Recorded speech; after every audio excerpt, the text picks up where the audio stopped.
осы мына жерде Қаратаудың етегінде Алтын тау деген кен орны ашылған.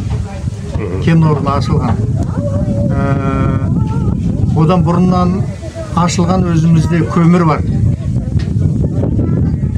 Осы көмірлердің мынау Алтын таудың істеп атқан жерлерінде оның адамға келтіріп атқан зияндары да бар. Ол жерде тұрғындар, енді өз жердің тұрғыны болмасам да, мен сол жермен қатынасып тұрамын сақтап.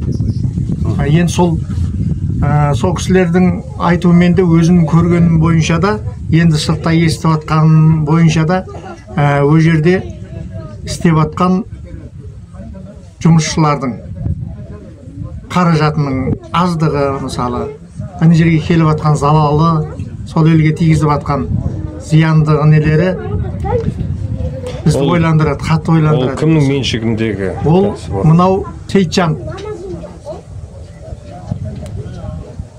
Оның соғысының меншігіндегі тірліктер екен бұл несі. Енді біздерде айтып отқанда, енді ол жерде көбінесе жұмысшылар аз айлықпен істегісі келмейді. Ана жерде жұмыс ауыр, өте ауыр. Енді ол енді ол жерден түскен қаражаттардың да қаяққа кетіп атқан, ол жерліге бір кішкене көрсетіп атқан көмегі де жоқ та. Енді осы жөнінде менің ойымда жүрген нем бірі осы еді. Әгер әке осыны сол жерде жергілікті халық жұмыс істесе, егер ол айлық берілетін айлық көлемі де бір кішкене қомақтылау болса, үшін жұмыс істегеннен кейін зиянды жер ғой, енді біз біліп отырып қой, енді соны біз жоғарғы жаққа жеткізгіміз келеді.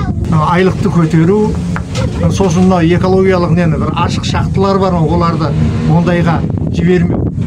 Басқаша бір неменен адамға зиян келтірмейтін жақтарменен қарастырса, ауылдың етегінде тұрып, қасында тұр, ауылдың іргесінде тұр ғой.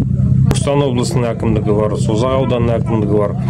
Олар бәрі бірігіп осы мәселені шешудің жолдарын айтты ма сізге, әлде сіз айттыңыз ба оларға? Олармен қарым-қатынас қандай жаңа кәсіпорын? Ол болған ондай. Сол жердің жергілікті әкімдіктегілер отырған әкім мынау елге берілетін жаңа жеңілдіктері бар ма, осы жөнінде қарастырғанда олардан ондай ешқандай да не болмаған. Ал айтып жатыр ғой осындай нелерінде. Оның қасында жаңа бізде Таскөмірсай деген көмірі бар, кеніште. Ол кеніште сол кісінің атында екен. Сейітжанов деген. Сейітжановтың атында да жаңа Алтын таумен қоса Таскөмірсай кеніші. Сонда жергілікті мына билік қауқарсыз болып тұрғаны ма? Әрине қауқарсыз. Оған қандай себеп? Енді себебін енді біз білмейміз ғой, енді мүмкін ол басқа бір нелерге де нағылатын шығар.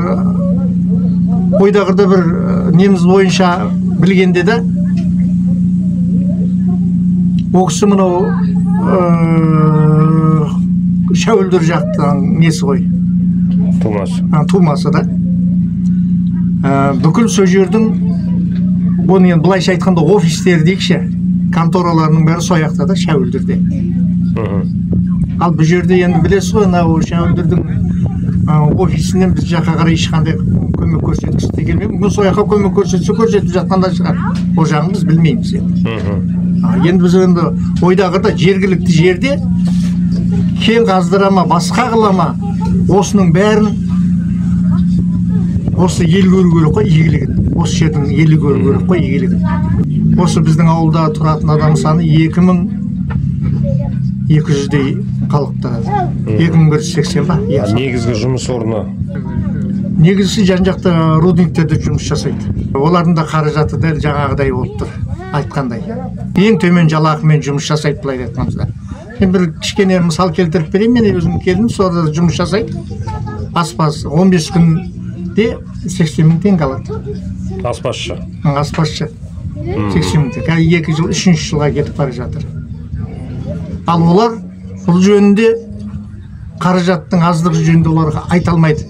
Себебі жұмысынан айырылады. Азғандай болса да алып отқан қаражатты қанағат тұтып жүріп жатқан жағдайлар бар.